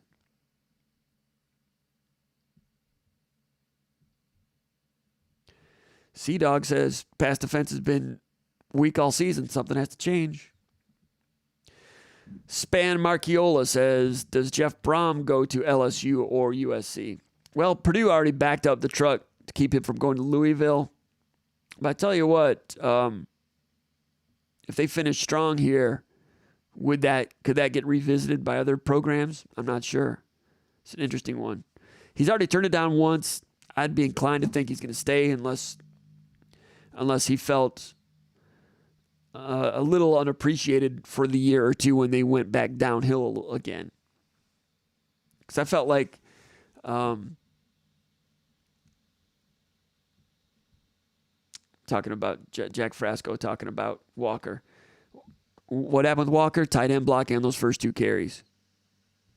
And Purdue, their run defense against Wisconsin was terrible, especially in the second half. They don't rotate many people on the defensive line. I thought Michigan State would wear them down, but Michigan State didn't keep them on the field long enough to wear them down. Meanwhile, Purdue's offense possessing the ball, giving those guys rest. Frasco says Brom is a Purdue lifer.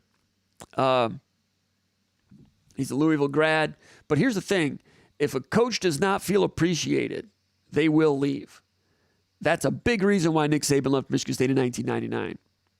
Because he had the strong honeymoon in 95, 96, 97. Everybody had his back. Everybody was patting him on the back, and they were making progress. Beat Michigan in 95, 3 straight bowl games. And then 98, with a lot of NFL players, they were a big disappointment. Upset Ohio State, but lost to Colorado State at the beginning of the year. Went, 6-6, did not make a bowl game. And there was some grumbling. And I remember Nick Saban's radio show, a fan called in and threatened Saban and said, you'd better win next year or something like that.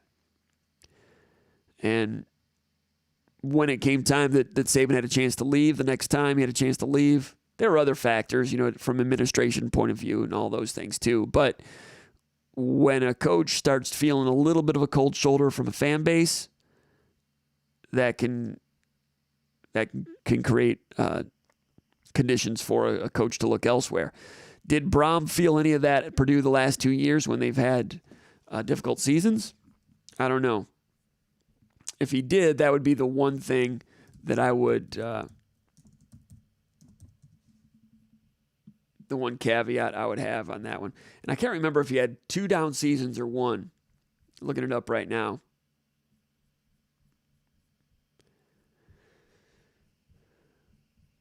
This page is taking too long. Here we go. Purdue. All right. So he went 7-6 and 6-7 and got the big contract. 7-6, 6-7. Louisville came after him, and he was 13-13. Had the upset over Michigan, over Ohio State. And then in 2019, Rondale Moore got hurt. He went 4-8. Last year went 2-4. So the last 2 years, he went 6-12 combined. How much grumbling was going on in West Lafayette at that point? And if there was grumbling, that could come back to haunt you. Because right now he's 6-3, and they're playing good football. They're doing some impressive things, doing some impressive coaching.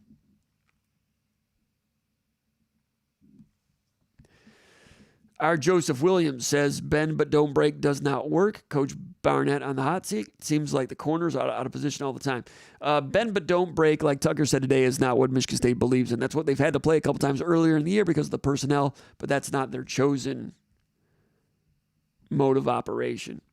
And I appreciate you posting, but Barnett's not on the hot seat. Steve Smith says, is Thorne trending better and better, or has there been a stall? I thought he was pretty good this past weekend. There was a 3rd down completion he made during the drive in which Michigan State scored to cut it to 8, where it's 3rd down and he's getting pressure and he's making reads. And there were times when Purdue covered up pretty well and there was no one available to him. And he came up and dumped it off to Tyler Hunt, turned, got upfield for a 1st down. I thought that was a really good play by Thorne. Really resourceful on that one, and athletic and smart. That was a good one. Then they came back to that little screen to Malik Carr, which I thought was a good new wrinkle. Carr looked fired up on that one, didn't he? And the 2-point conversion pass to Malik Carr was a perfect throw. Really good throw deep to Jaden Reed. On the second possession, Jaden Reed failed to make the catch. I'm not going to say Jaden Reed dropped it. It would have been a difficult catch, but you need Jaden Reed to finish that catch on that one. That was a perfect throw. Thorne's numbers were good. I thought he was good. I don't think there's been a stall there. He's had other games where he's had some just brief spats of inaccuracy. I didn't see a spat of inaccuracy from him in this game.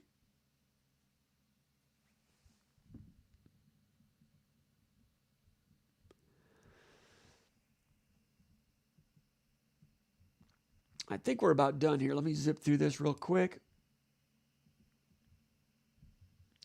Swamp Attack says, why do we pass the ball on 3rd and 4 and 4th and 4 on their 8-yard line in the fourth quarter? Give the ball to Heisman and Walker. Instead, we pass twice and lose possession and are still down by 13. I don't disagree with that. I wrote that in my article on Sunday morning that's probably one that the coaches are revisiting and double-checking on that one. And Jay Johnson's been an aggressive offensive coordinator all along, almost always to the successful side of it, including the 4th and 1 pass against Michigan, which was a pivotal moment in a lot of ways. So they've been, they pushed the envelope. You've seen that. But I agree, 3rd and 4 down there in the red zone, especially if you already know you're going for it on 4th down. If you know you're going for it on 4th and 4, if you run the ball, the worst thing that can happen is you fumble. The second worst is you get stopped for a loss. Now it's 4th and 5. I know 3rd and 4, you threw it, and you know what they're thinking. They're going to catch Purdue over tilted to stop the run, and they're going to spring somebody open. But Purdue covered everybody, ended up throwing a slot out to Reed. It was a 50-50 ball at best, incomplete. It never really had much of a chance. So Walker, I think if you're Purdue, Purdue was probably happy that Michigan State dropped back to pass on that down. Don't disagree with you.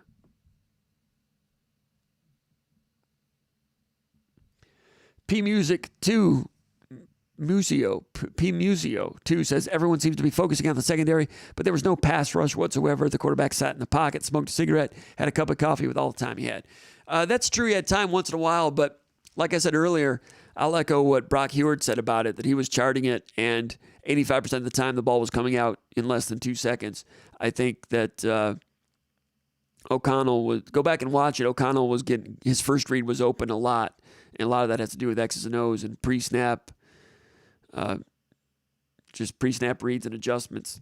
So I don't know if pass rush was terrible all day. Did not have a big impact. Should have had a sack on their first touchdown. Got away on that one. That cost them 7 points, 4 points if they kick a field goal.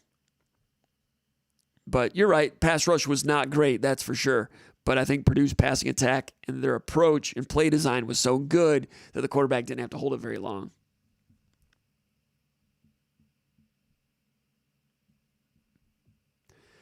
Doors fan says, what kind of new contract do you think Michigan State needs to come up with to nip the Tucker leaving rumors? I don't know. They'll sweeten it up a little bit. I don't know if it needs to be to the extent of a P.J. Fleck contract. Now, when P.J. Fleck got his new contract at Minnesota, they'd just gone like 10-2 and beat Auburn in a bowl game. Actually, they did that before they got to the bowl game that year. I mean, they were, like 8-9-0, beat Penn State in a big showdown game. Michigan State was in position to do something like that. Now they got 3 tough games left, so we'll see what the record looks like at the end. But Michigan State will sweeten it up. If Michigan State goes 11-1, it'll need to be a P.J. Fleck type of deal. If they go 8-4, they'll sweeten it up, and it won't need to be as much sugar.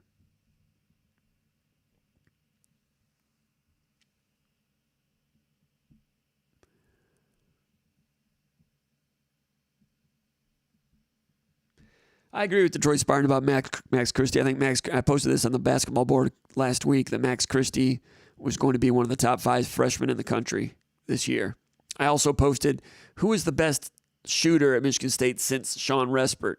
Most people believe Brent Forbes. And Forbes was a special shooter, especially as a senior. Forbes' first year was at Cleveland State. I think his second year was at Cleveland State too. But I think Christie will be maybe the best freshman shooter Michigan State's had. Chris Hill was a very good shooter as a freshman, but Christie's going to be, it depends on how long he stays at Michigan State, probably 2 years or whatever. Christie and Forbes will go down as the 2 best shooters at Michigan State since Sean Respert.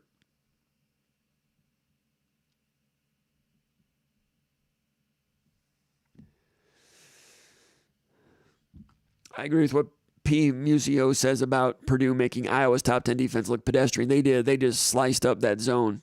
Sliced it up. Between that one and this one, Jeff Brom made me believe. I didn't really watch how Minnesota beat Purdue. If they played this week, Purdue would beat them, but that's the Big Ten this year. I mean, everybody is flipping and flopping and flipping and flopping. Jack Frasco says Reed needs to step up and be as good as David Bell was last game. That would help. David Bell, I mean, Reed is good, but Bell is a little bit bigger, and Bell's good.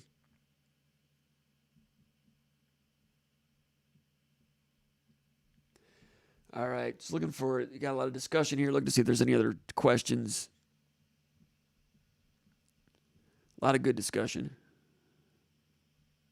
Jack Frasco says we could have given up 450 and won. 500 was too much. I agree with that. 450 is an obscene number, but if you're stopping the run and you're getting 400 yards on your own and you're scoring 35 points on your own and you're playing pretty good red zone defense like Michigan State did on 3 of the 4 trips in the second half, then yeah, you still could have won and eked out a victory. 450 could have won. 500 was too much. That comes down to that one screen pass or the one when Kimbrough got beat deep late. Those were the ones that put it over the top. And like I said earlier, after that simultaneous catch interception of the 1 yard line with 9 minutes to go, Purdue got 149 yards passing in the last 9 minutes. And they were aggressive and they got it done. They put it away doing that, but that's where the pinball machine numbers really became amplified. But you're right. Those plays from that point forward, Michigan State scores there, and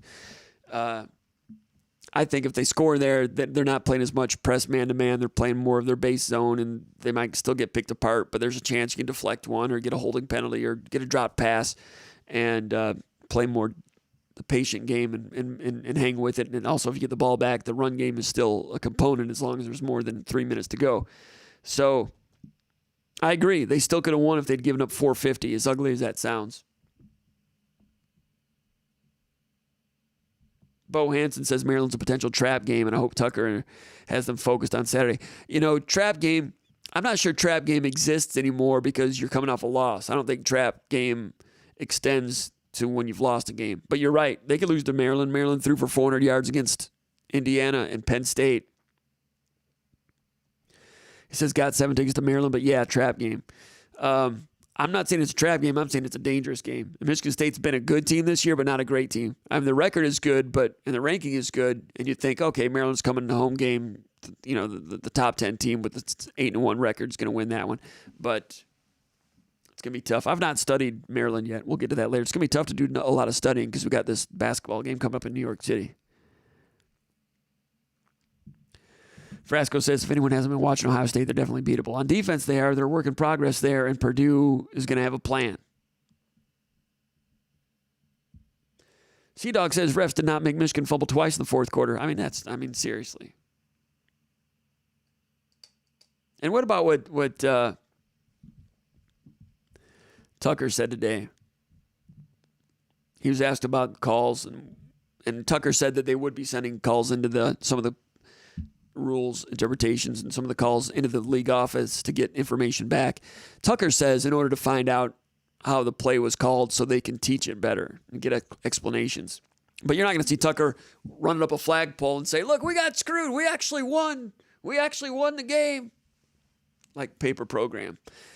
Tucker said, he was asked about it, and his quote was, I don't like to talk about calls or bad calls, and that's not part of our culture, and we don't like to make excuses about anything. I think that makes your program soft, gives your coaches and players a way out, so I don't like to talk about them too much, unquote. Pow! Across the bow.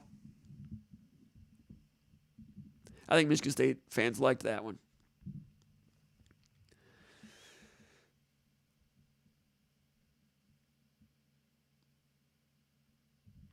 Yeah, Keith Tunstall says people keep forgetting that a balanced offense is just as good as any type of offense, especially when you have a Heisman candidate, running back with only 22 carries, use the clock, time of possession. You're right. I think Michigan State wanted to do that, but the 2 3-and-outs that they had in the third quarter, Walker carried twice, 2 out of 3 times on one of the 3-and-outs, and 1 out of 3 times on the second one. So they were going to Walker there, and Purdue got him on the ground. But like I mentioned earlier, Michigan State missed a couple blocks on those, tight end blocks on the first 2.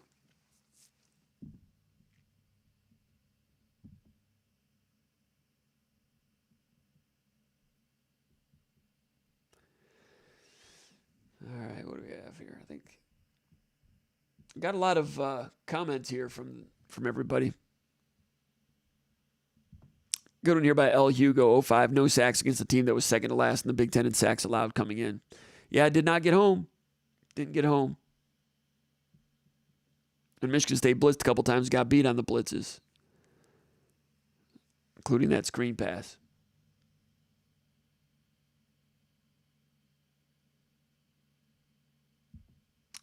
the derailed cartoon. I don't know what you're talking about here on this one, Steve Smith. I don't know what that means. Michigan did blitz a little bit. They blitzed on that third down, the one I was talking about when he threw it before the crossing pattern tight end looked and threw it perfectly. That was early in the game. They blitzed on that one. They blitzed on that screen pass that went for 60 yards in the fourth quarter. They blitzed a couple. They blitzed a few times, but Purdue can make you pay when you blitz too.